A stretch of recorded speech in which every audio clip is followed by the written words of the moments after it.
Hello student, তোমরা কেমন আছো? আশা করি তোমরা সকলেই ভালো আছো। প্রতাপ একাডেমি কোচিং পরিবারে তোমাদেরকে সকলকেই স্বাগত জানাই। তোমরা যারা ক্যালকাটা ইউনিভার্সিটির আন্ডারে ফার্স্ট সেমিস্টারে পড়াশোনা করছো, আজ তোমাদের constitutional value and fundamental duties সাবজেক্টের পরীক্ষা ছিল। তোমাদের পরীক্ষা কেমন হয়েছে অবশ্যই তোমরা কমেন্ট বক্সে জানিও। সেট 2 অর্থাৎ ডের প্রশ্নপত্র কেমন হয়েছে তোমরা দেখে নাও। একের দাগে যে কোনো একটি প্রশ্নের উত্তর দাও। এখানে 25 মার্কসের জন্য দুটি প্রশ্ন ছিল। ক দাগে যে প্রশ্নটি রয়েছে, ভারতের সংবিধানের প্রস্তাবনায় সমাজতান্ত্রিক, ধর্মনিরপেক্ষতা, গণতন্ত্র ও প্রজাতন্ত্রের ধারণা সম্পর্কে একটি নিবন্ধ লেখো। নেক্সট যে প্রশ্নটি রয়েছে, খ দাগে ভারতীয় সংবিধানের সাংবিধানিক মূল্যবোধ হিসাবে ন্যায় ও স্বাধীনতার ধারণা ব্যাখ্যা করো। তোমাদেরকে বলে রাখি, এই দুটি প্রশ্ন কিন্তু আমাদের দেওয়া সাজেশন থেকে কমন তোমরা পেয়ে গিয়েছো, তোমরা মিলিয়ে দেখে নিতে পারো।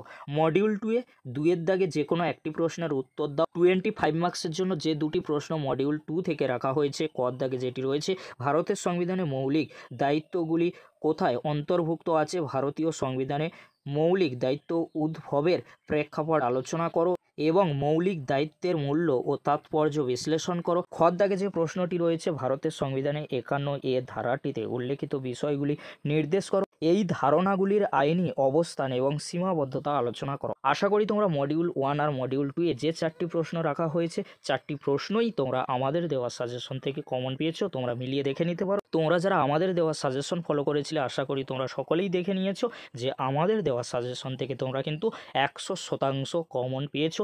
4টি প্রশ্ন কমন পেয়েছো। প্রশ্নগুলি তোমরা অ্যাটেন্ড করে এলে অবশ্যই তোমরা কমেন্ট বক্সে কিন্তু কমেন্ট করতে ভুলো না। ভিডিওটি আজকের এখানেই শেষ করছি। পরবর্তীতে দেখা হচ্ছে নেক্সট পেপারের ভিডিও নিয়ে। ভিডিওটি দেখার জন্য তোমাদেরকে অসংখ্য ধন্যবাদ।